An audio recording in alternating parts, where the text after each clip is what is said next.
Hello, wonderful students. It is almost time for you to turn in your group paper, which is due on Friday at 5 o'clock. This is your first group paper, so you need to keep that in mind. If you have not contacted your group, probably your group members are sweating, traumatized, upset. Anyway, contact them right away if you have not already contacted them, so everybody knows what topic that you need to do. So most of the time, your papers will be more directly connected to the film that you watched. In this case, though, you watched a film that was just an overview of Jesus' life, and you did a reflection on it.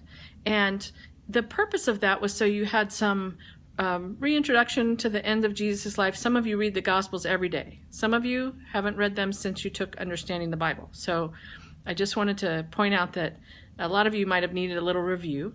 But also, you get a little film history because this was a film that it's listed as anywhere between 1902 and 1905. But it was filmed in pieces during that whole time and then eventually put together into a whole film. And the original would have been silent as you get it, but also they would have sent around some music to be played on either an organ or a piano because they didn't have a way to attach music at that point to film. And somebody live in the theater would play film for an hour and a half. Would play music for an hour and a half. So that's during the film. So that's how they got kind of background music for that. What else do you need to know? Some of you commented on the how they colored it in. They actually were coloring it in on each frame. So imagine film is small and they're kind of putting watercolor in on each frame of the film when they wanted to add color to it because they didn't have color film yet.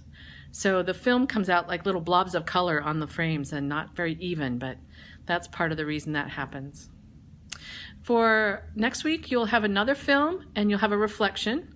And then 2 weeks from now, you'll have another group paper. So Friday morning, you'll get a posting that tells you what your next film is.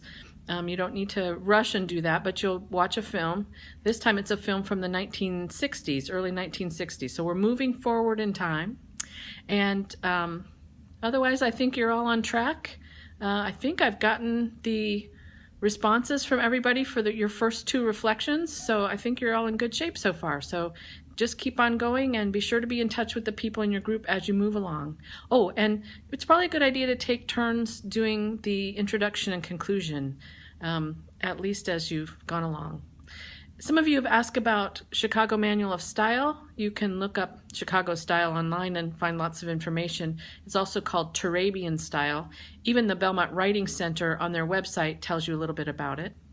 Basically, you do footnotes at the bottom of the page, and they're numbered consecutively. So even if you use a source more than once, right in a row, it's not numbered the same number, it's numbered the next number.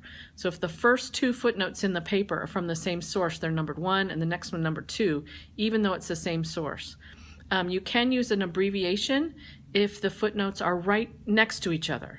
And it's IBID. The idea is that then the person who's reading it would know to look at the one right before it. But that's the only time you can use that, not if they're spread out. Not if there's other footnotes in between them from different sources. And I think that might be all you need to know about that. If you have questions, feel free to email me. And I hope you have a great week. Bye.